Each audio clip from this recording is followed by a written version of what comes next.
I'm Sienna Blake, 32. And last month I got the same message I've received every June for the past 3 years. Sorry, sweetheart. Not enough space for you at the Newport retreat this year. Few hours later, I saw the guest list. 118 names. All 5 of my siblings, their spouses, their kids, family friends, distant cousins, even my dad's college roommate. Everyone except me. For years, I've been the outsider in a family that celebrates perfection, just not mine. While my siblings pursued careers approved by our parents' finance law, Metis and I built my own design firm in Brooklyn. One sketch and sleepless night at a time.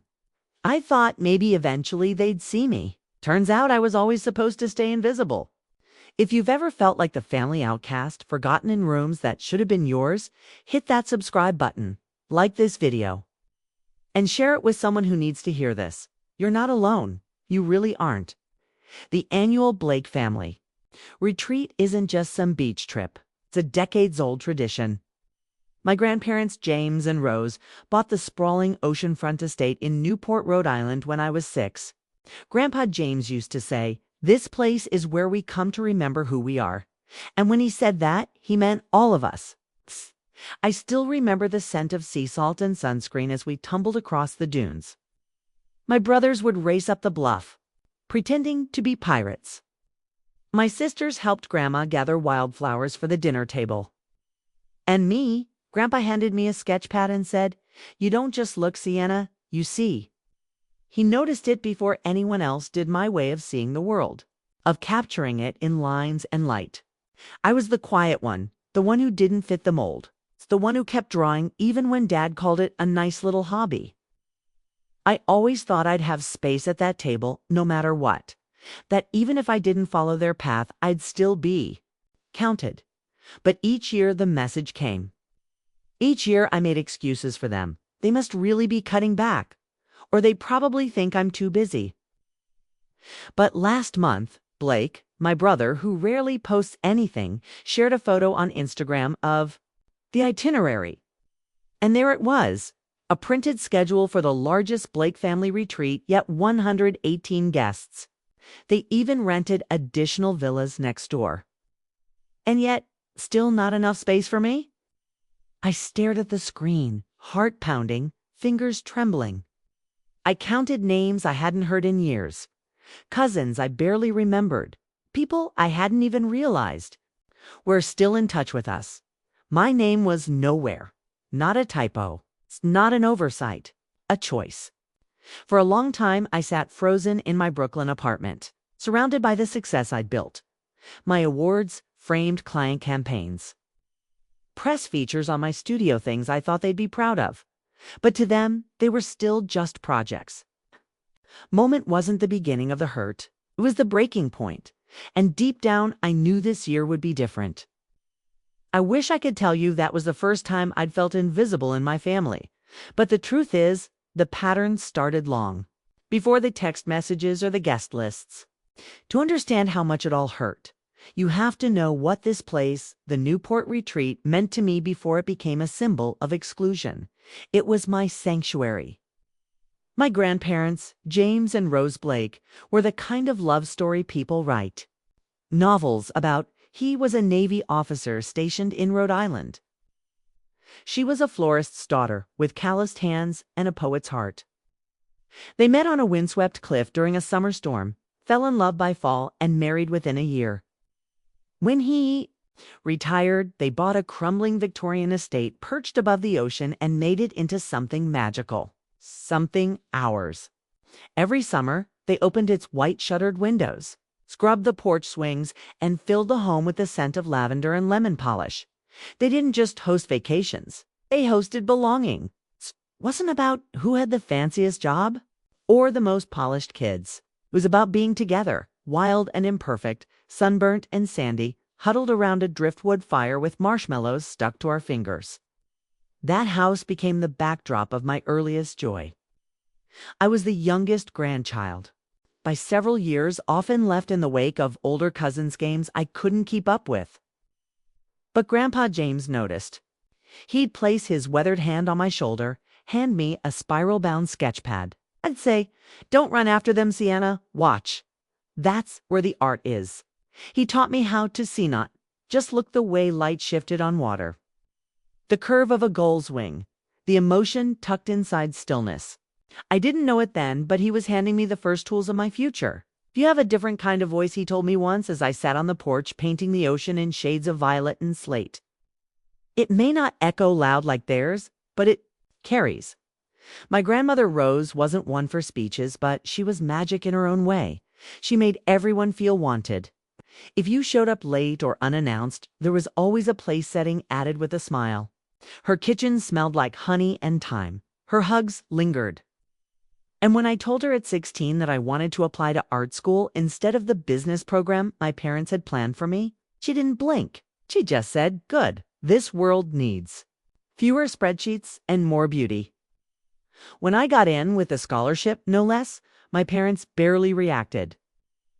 My father muttered something about starving artists. My mother didn't even ask what city the school was in, but Grandpa James and Grandma Rose mailed me a check for new supplies and a note that said, "Go be exactly who you are." They believed in me fiercely, quietly, unconditionally. Their passing within 6 months of each other was the first time I truly understood what loss meant. It wasn't just them we lost. It was the soul of the family. After that, the Newport retreat changed. The warm welcome turned to curated guest lists. The meals became catered, the laughter replaced by polite clinks of champagne flutes. And I started to disappear from the edges inward. But back then, before all the silence and omissions, I was the girl with the sketchpad and a grandfather who said my voice mattered. And some days that memory is what holds me together. After my grandparents passed, the unraveling didn't happen all at once. It was slow, like a tide pulling back just far enough that you barely notice what's missing until one day you're standing alone on dry sand, wondering where the waves went.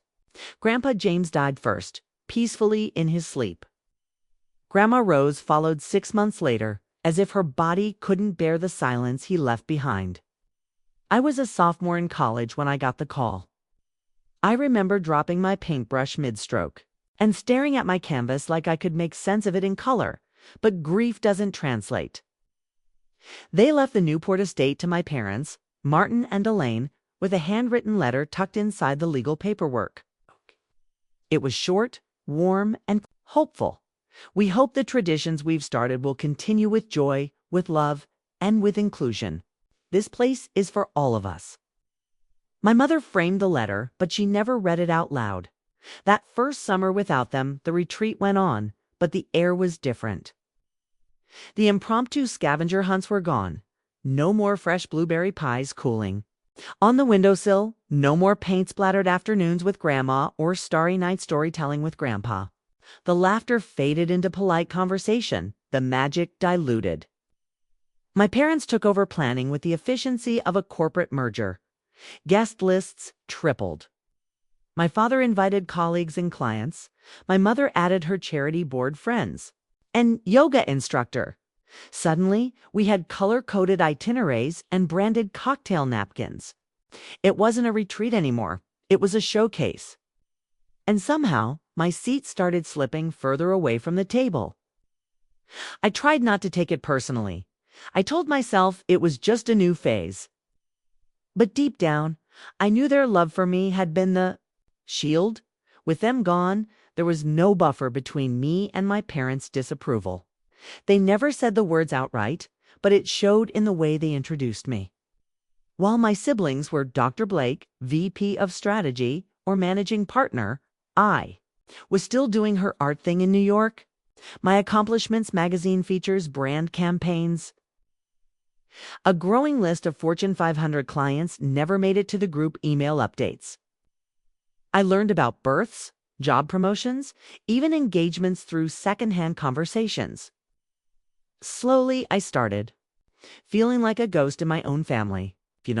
I kept showing up. I bought new dresses for dinners where no one asked me about my work. I brought thoughtful gifts and listened to endless stories about nieces I'd never met. I convinced myself I was lucky to still be invited. Till one year, I wasn't.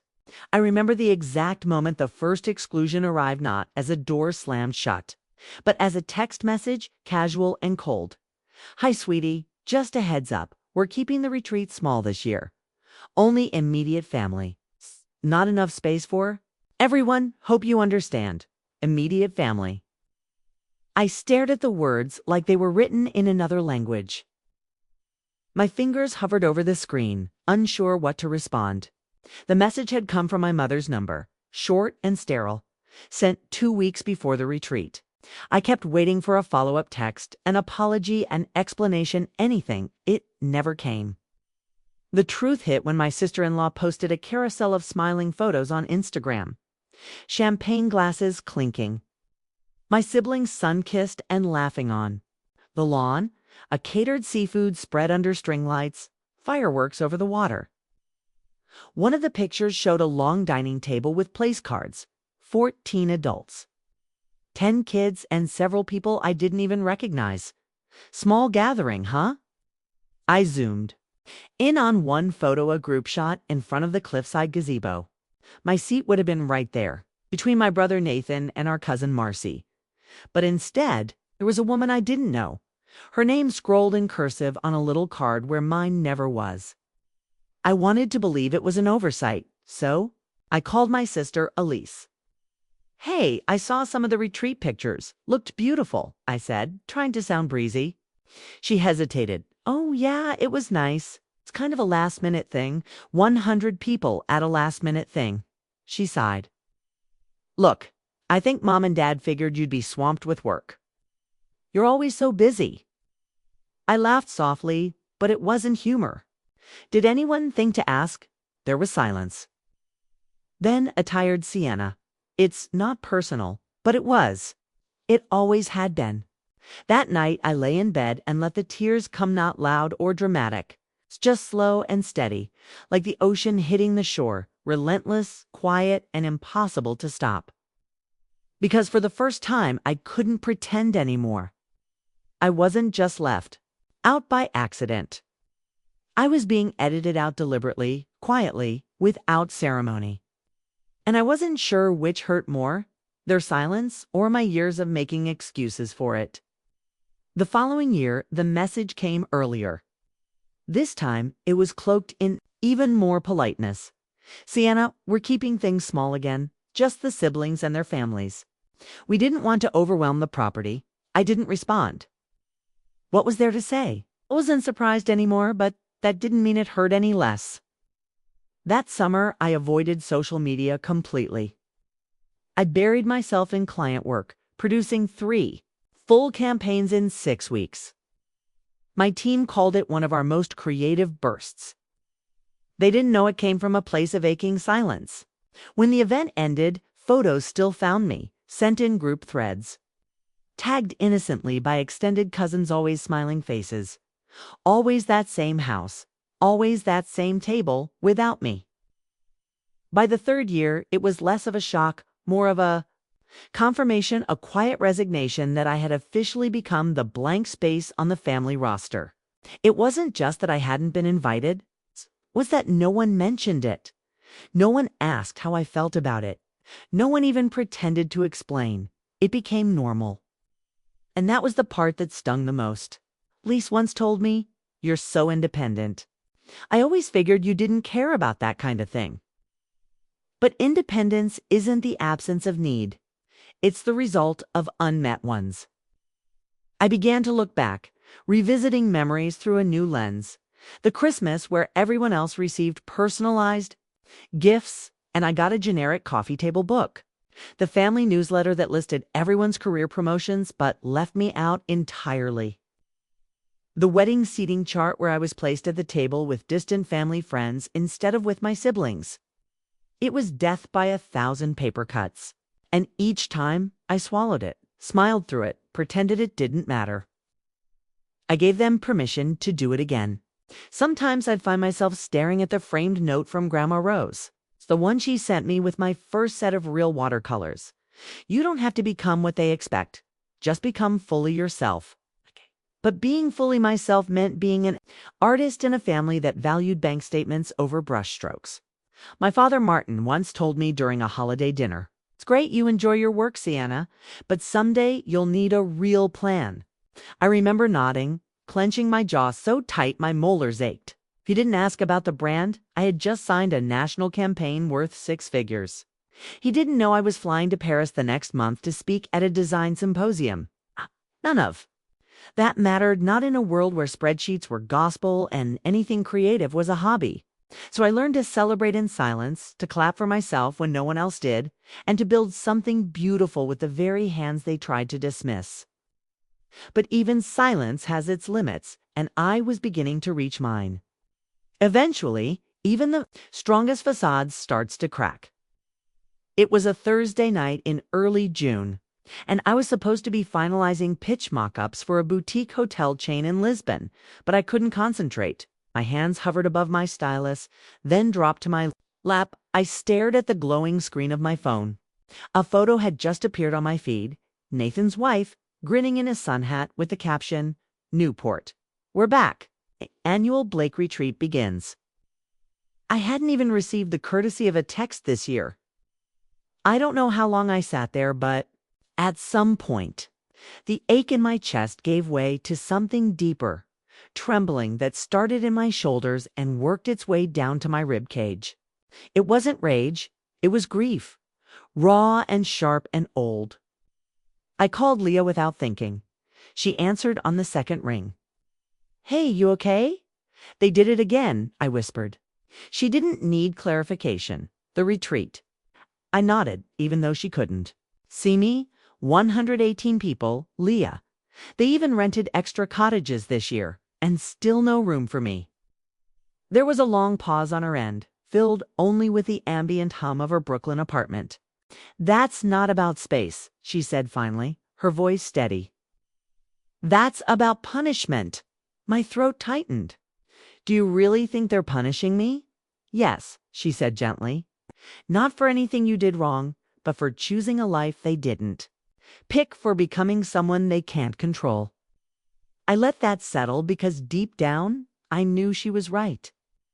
My entire adult life had been a silent rebellion. I didn't just veer off the path they'd paved.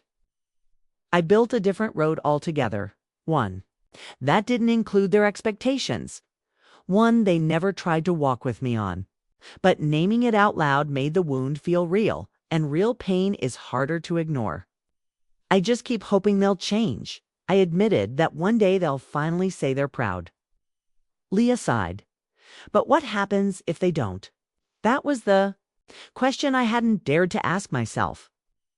What happens if the apology never comes? What happens if the people you thought would fight for you don't? There was a time when that idea would have gutted me, but now, hearing Leah ask it aloud, something shifted. A small voice inside whispered, "Then you choose yourself anyway." That night I sat on my windowsill staring out over the lights of Brooklyn. My tea had gone cold, my inbox was full, my career was thriving, and yet I felt hollow. Not because of the work I'd done, but because I'd spent so long trying to prove myself to people who refused to see me. But maybe, just maybe, I didn't need their permission anymore. Sleep didn't come that night. I lay in the dark with my phone clutched in my hand, the screen casting a dull light across my ceiling, as if it might illuminate something inside me. 118 names had made the Newport list this year, and still no one thought to ask me why I wasn't there. Around 3 a.m., I finally tapped Elise's name. I knew she'd be up. Her youngest, Ava, was teething, and insomnia had become a shared reality between us lately, even if our reasons differed. She picked up with a groggy hello. "Elise," I said softly, "do you know I wasn't invited to the retreat this year?" Was a pause? A long one. Mom mentioned you were probably slammed with work. But no one asked. I sat up. No one checked. You all just assumed I'd be too busy. Again. "Sienna," she said, her voice cautious. "You know how it is, Mom Ann. Dad handled the invites. I didn't even see the final list until last week. But you saw the photos. I said the ones with everyone, the extra cottages, the place settings. You knew I wasn't there. Another silence. I could almost hear her heartbeat on the line. I did, she admitted. I just didn't know what to say. Elise, how many years do I have to be missing before someone says something? She exhaled slowly. You're different, Sienna. You always have been. I blinked. What does that mean? It means you live in New York, you're single, you run this business. We don't really understand. It's hard for Mom and Dad to connect with that. With you. I swallowed hard. So I deserve to be left out because I didn't marry a lawyer or give. Them grandkids? No, she said quickly. That's not what I meant. No, I've always admired you, how you built something on your own. But you let them pretend I don't exist, I whispered. You watch them erase me. Her voice cracked. I didn't know how to stop it. And maybe that was the most honest thing either of us had said. We sat in the stillness for a moment, two sisters drifting across a chasm that had taken years to form. Elise wasn't malicious. She was complicit. And that, in some ways, hurt more. You could have asked, I said gently. You could have pushed back even once. I know I don't need you to fight my battles, I added, but I needed someone to notice. But I couldn't. Not yet. I wasn't done bleeding. Not angry, I said quietly, just tired. Tired of hoping they'll change. You shouldn't have to carry that, Elise said. It's not fair. No, it's not, I agreed. And for the first time, I let that truth stand unsoftened.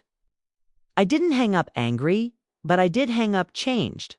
Because after that call, something inside me finally shifted. If I couldn't find space in the family I was born into, maybe it was time to build a space of my own. After the call with Elise, I didn't sleep. I just sat at my kitchen counter in silence, listening to the distant hum of traffic beyond my Brooklyn. Windows, the skyline blinked in quiet rhythm, indifferent to my ache. But beneath that ache, something else stirred. Not revenge, not even anger. Just a question. What if I stopped waiting for space and created it instead? I opened my laptop. I wasn't sure why at first habit, maybe? But my fingers moved instinctively. Opening tabs I hadn't visited in years. Luxury rentals near Newport. Boutique estates, private properties with enough space for something different. And then I saw it. Ocean View Cliffside Estate. A modern structure of glass and stone, nestled into the bluff. 6 bedrooms, floor-to-ceiling windows, a wraparound deck that overlooked the Atlantic like it was meant to witness transformation. The week of the family retreat available. I stared at the screen, my heart thudded in my chest. It wasn't about throwing a competing event. I didn't want to steal attention. I wanted to claim something, my joy, my worth, my right to belong on my terms. I imagined artists scattered across that deck, sunlight filtering through their brushes. Writers, curled up with notebooks under woven blankets, late-night bonfires, morning yoga, gourmet meals, and honest laughter. People who saw me, who chose me, not out of obligation, but because they wanted to. Not a replacement for my family, but a reclamation of myself.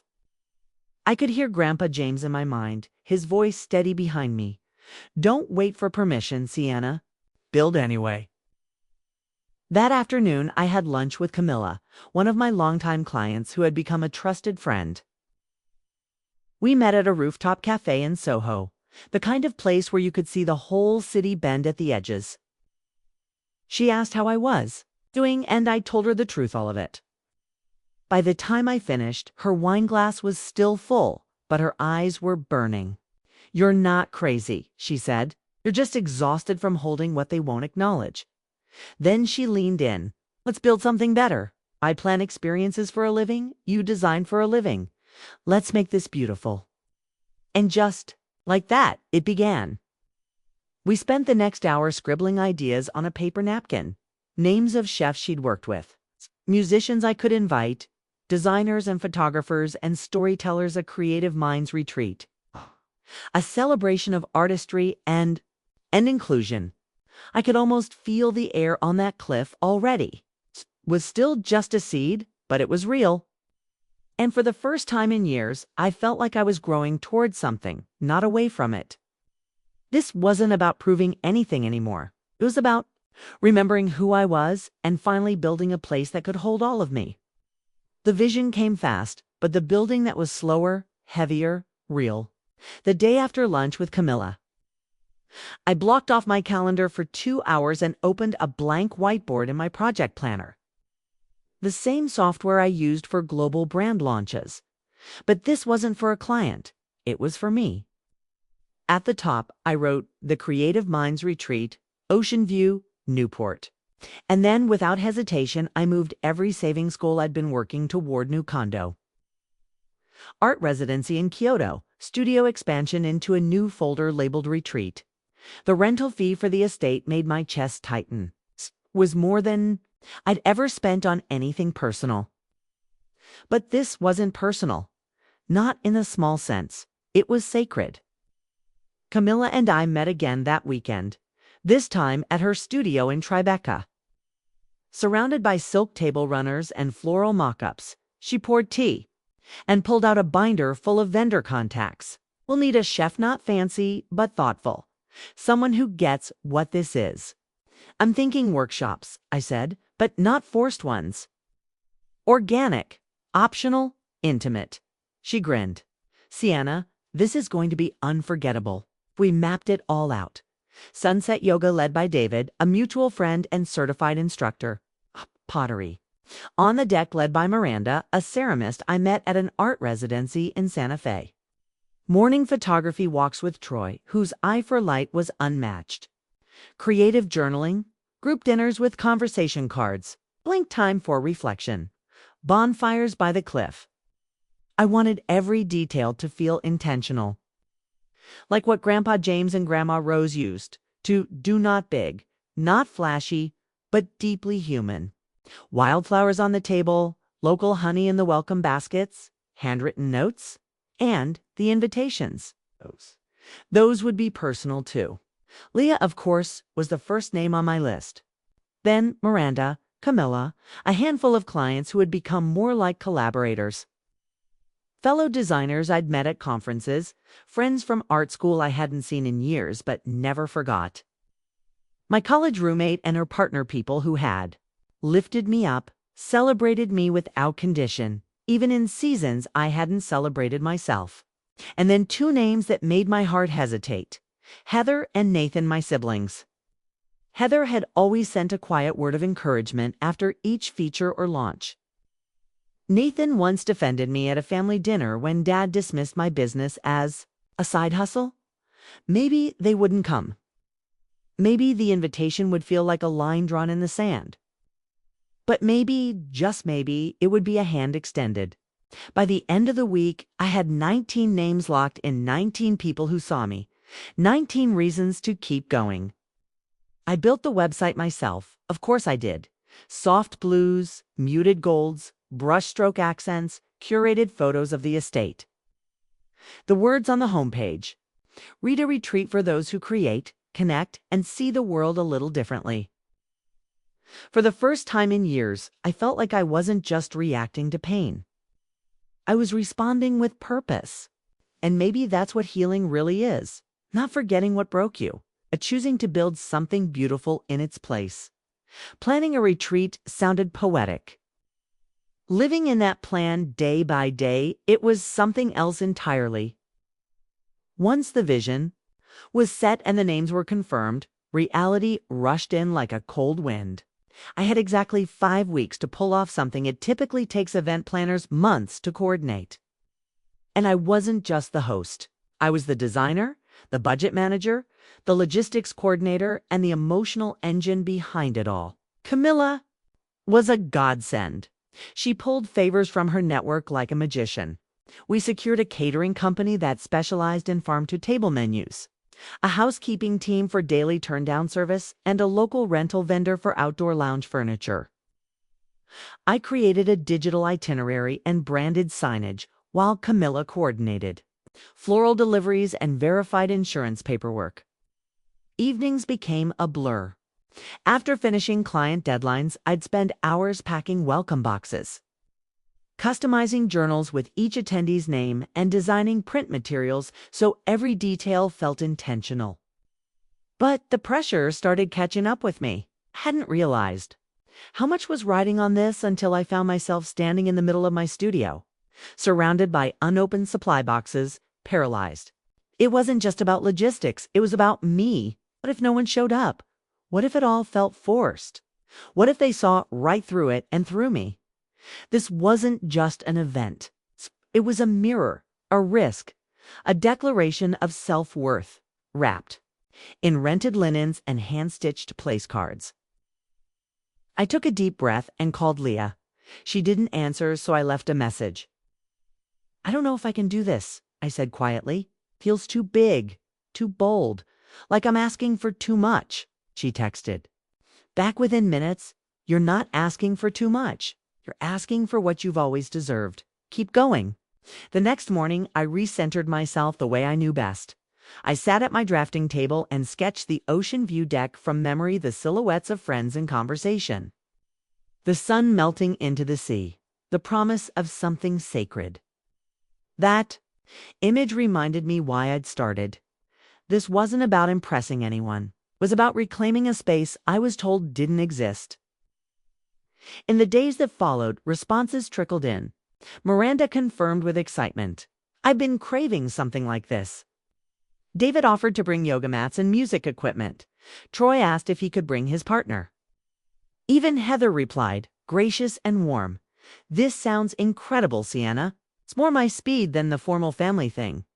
Nathan declined. The catering company we had booked, carefully vetted, contracts signed, menus finalized, had double booked a corporate retreat at a tech compound in Boston. More money, less soul. "We're so sorry," the manager said. "We can refund your deposit and offer a discount for a future event." I was silent. A future event? There might not be one.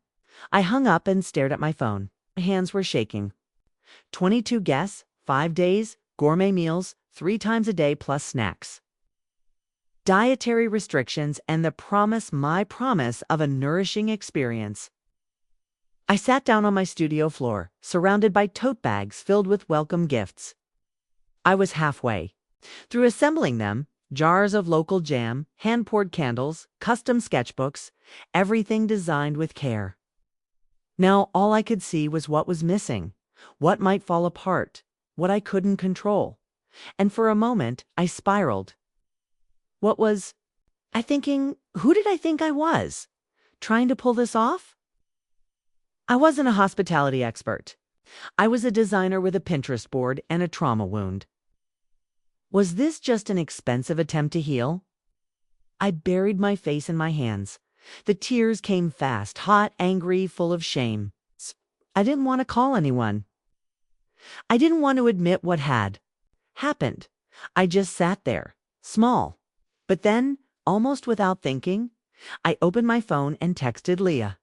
"The caterer canceled. I think I just ruined everything." She replied instantly, "No, you didn't. Sit tight. I'm calling someone." Within 20 minutes, my phone lit up with a FaceTime from an unfamiliar number. "Hey, Sienna, I'm Sophia," Leah said. "You might need a miracle." Sophia was a personal chef who had trained at the Culinary Institute of America and had just wrapped up a pop-up residency in the Berkshires. She was in between projects, available, curious. I emailed her the original menus and the guest list. She responded within the hour. "I'd suggest simplifying the dinner pacing," she said, "but we can elevate. It was seasonal touches and interactive elements. Make it more personal, less formal, more connected." Her tone wasn't just confident, it was kind. She got it. By sunset, she had agreed to take the job. She'd bring her own team. She even suggested custom plating designs based on my retreat logo. What had felt like a disaster transformed into an upgrade. And that night, as I taped the final label onto the last welcome basket, I realized something I hadn't before. Maybe the universe wasn't trying to sabotage me.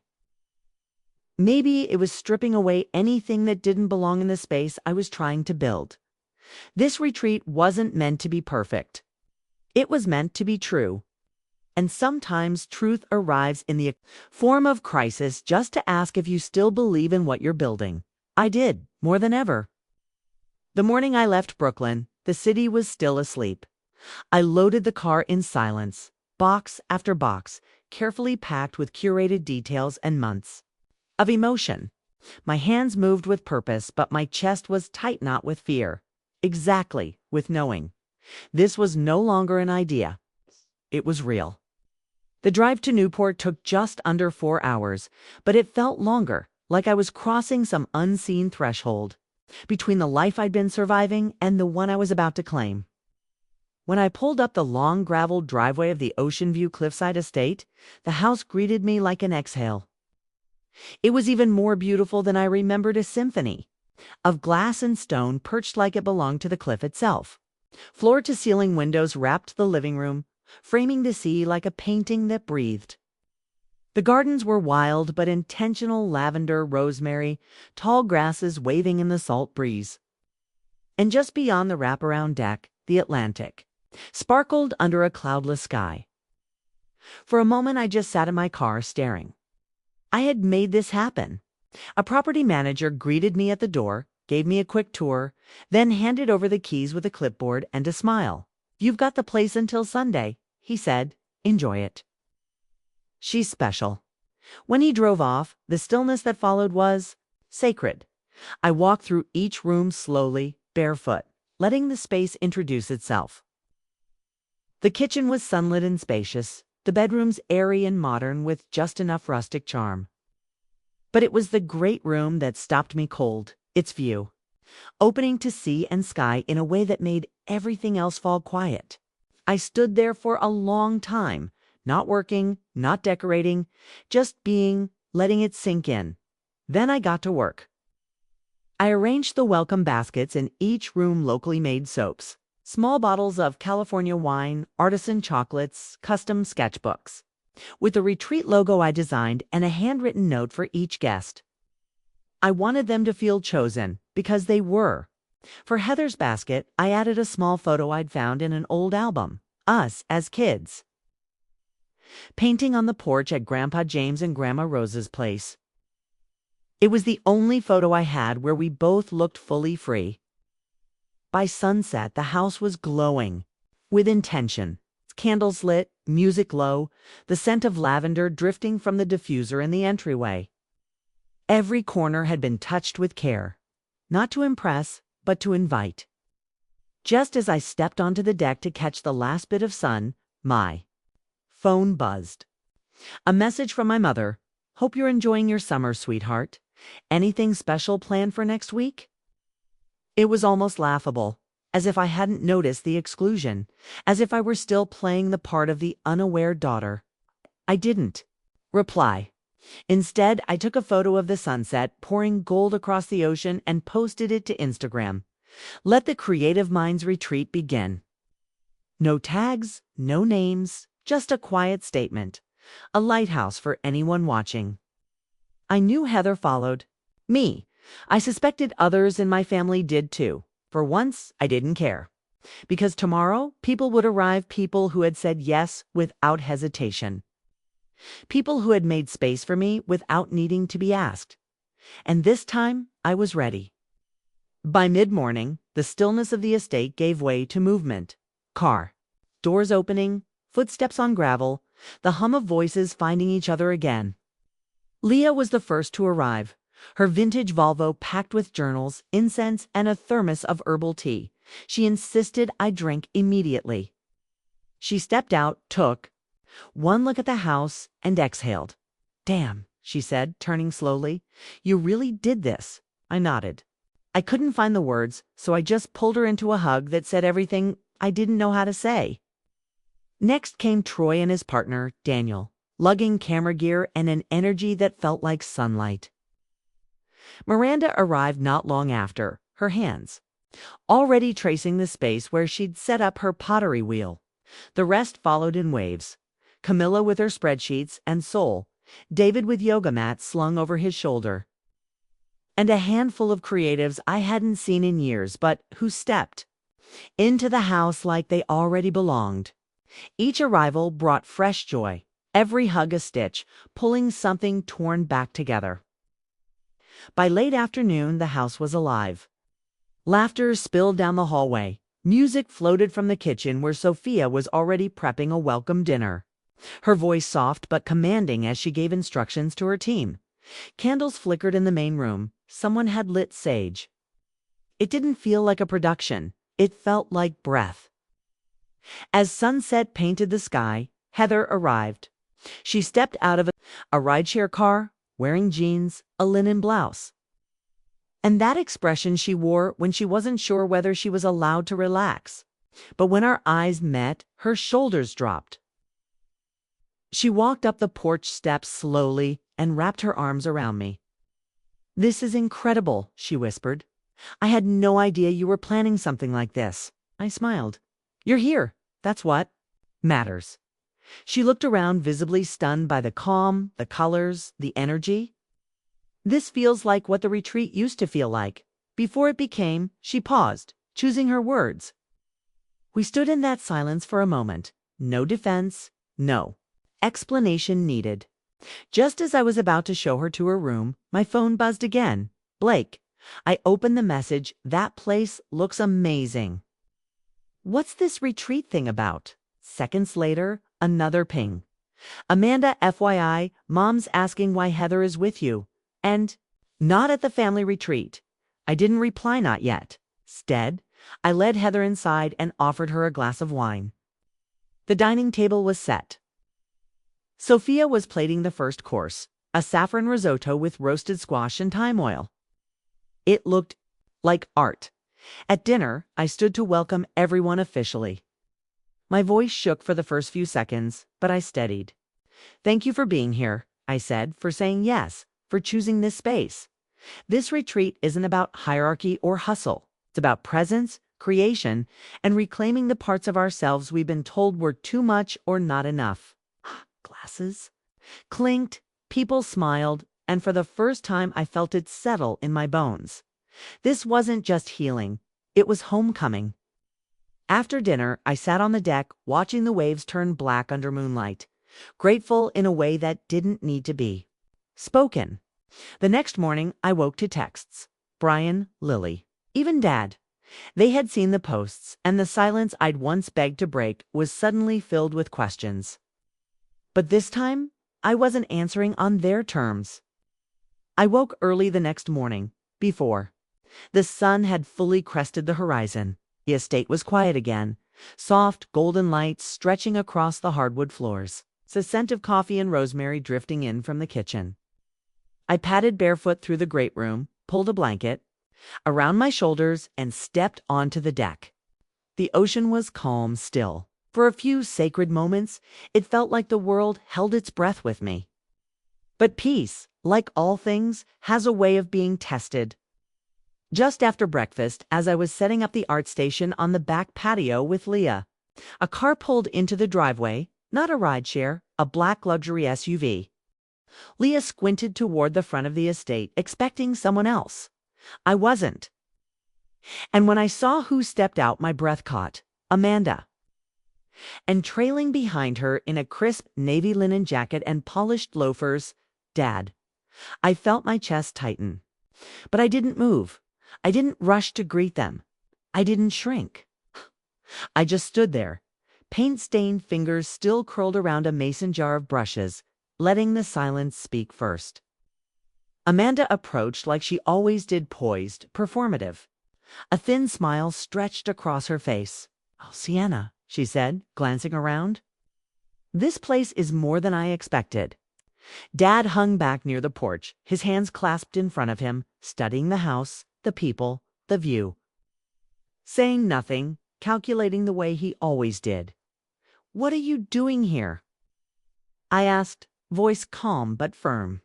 "We were in the area," Amanda replied too quickly. "Thought we'd drop by? Heather told us a little about what you were planning. Did she invite you?" That landed. Her smile faltered. "No," she admitted. "But we figured since you're part of the family," I held up a hand. "You don't get to show up now, not after years of erasing me, of watching me scrape my way through without even a call. Amanda bristled. That's not fair. Oh, I said. What's not fair is being made to feel like an outsider in my own bloodline. What's not fair is pretending I didn't exist unless it benefited someone's image. Dad finally spoke. We didn't know this meant so much to you. I turned to him slowly. You didn't ask. His eyes flicked toward the ocean, avoiding mine. I built this with nothing but grit and grace, I continued. No favors, no inheritance, no support. And now that it's beautiful, now that it's gaining attention, you show up. Why? To claim credit. To compare it to your legacy. Amanda stepped forward. We're here because we care. No, I said. You're here because you're curious. Or maybe embarrassed. But you don't get to rewrite the story now that it's unfolding without you. A hush fell over the group that had gathered nearby. Heather, Leah, even Sophia, standing just inside the kitchen door listening. I turned back to Amanda and Dad. Can stay for lunch if you're hungry, but you're not here to take up space. Not this time. They said nothing. Amanda looked stricken. Dad just nodded once, and then quietly they left. No tantrums, no dramatic exits, just the soft closing of a door that had once led me to constant seeking. As they pulled away, Heather came to my side. You were steady, she said, unapologetic. I let out a long breath. I hadn't realized I was holding for the first time. I didn't feel like I had to prove anything, and that, somehow, was everything. The hours after they left felt unusually quiet, like the house itself was catching its breath. I didn't speak much for the rest of that afternoon. I didn't need to. My body was tired, but in that good, necessary way, the kind that comes after standing your ground and not collapsing under the weight of it. I wandered down to the shoreline while the others held a movement session on the bluff with David. The tide had pulled back, revealing clusters of sea glass and tangled kelp. I ran my fingers through the cool, damp sand. I hadn't realized how long it had been since I allowed myself to just be. No agenda, no proving, just being. Sienna, the waves came in slow, steady, and with them I felt the rhythm of something. I'd long forgotten my own internal pace. Later, back inside, the creative energy that had been simmering all weekend finally bubbled over. The great room turned into a whirl of color, sound, and scent. Leah's journaling workshop spilled in too. Spontaneous poetry readings. Miranda's hands were caked in clay, spinning tiny bowls that looked like offerings to the earth itself. Camilla pinned watercolor sketches on the wall beside the fireplace, and Sophia was humming in the kitchen again, this time baking something with rosemary and pear that made the whole house feel like a warm embrace. Heather sat beside me on the porch swing as twilight melted into lavender dusk. She had her notebook open, doodling quietly. I glanced at her page and saw it. A sketch of me, not as I looked now, but younger, thinner, smaller somehow. But beneath it, she was drawing new lines, bolder ones. I used to remember you like this, she said softly, but that's not who you are anymore. I swallowed a lump in my throat. Who am I now? She looked up and smiled. The woman who didn't flinch when Dad tried to show up late to her story. I let out a laugh, sharp and wet around the edges. I never wanted to be the rebel, you know? I just wanted to be seen. And now you are, she said. But more importantly, you see yourself. The truth of it settled between us. That night, we lit a fire outside and gathered in a circle. One by one, people shared what they'd created, what they were releasing, what they were reclaiming. When it came to me, I didn't read or perform. I just held up a small mosaic I'd pieced together from sea glass and stone. At the center was a cracked mirror. This is what it's felt like. I said, building beauty from pieces they never thought I'd hold. Silence followed, then applause. Then tears, mine included. We stayed there long after the fire burned low, bundled in blankets and bare vulnerability. And for the first time in years, I didn't feel like I was waiting for permission to shine. Morning came quietly. The coastal. Light filtered in through the gauzy curtains, golden and forgiving. I sat up slowly, blankets tangled around my legs, and let the weight of the silence settle around me like armor finally being laid down. The retreat had just one more day left, and somehow I already felt different than the woman who arrived here 6 days ago, not because of anything flashy, not because of applause or accolades, but because, for once, I wasn't shrinking in rooms I had built. Downstairs, the kitchen buzzed with a gentle hum. Sophia making tea, David stretching by the open. Patio doors, Heather scribbling notes on the back of a to-do list she'd long stopped following. It was calm, familiar, and sacred in its simplicity. I wandered into the sunroom where our final reflection circle would be held.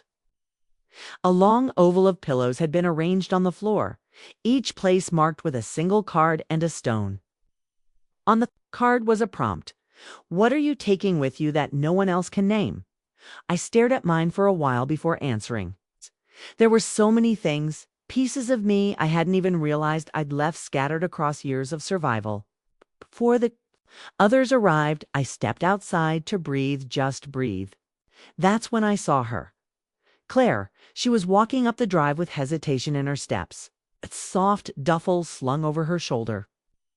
Her hair was pulled back, eyes puffy, like she hadn't slept much, and yet there she was, my oldest childhood friend, the one who had pulled away when I began pulling boundaries tighter.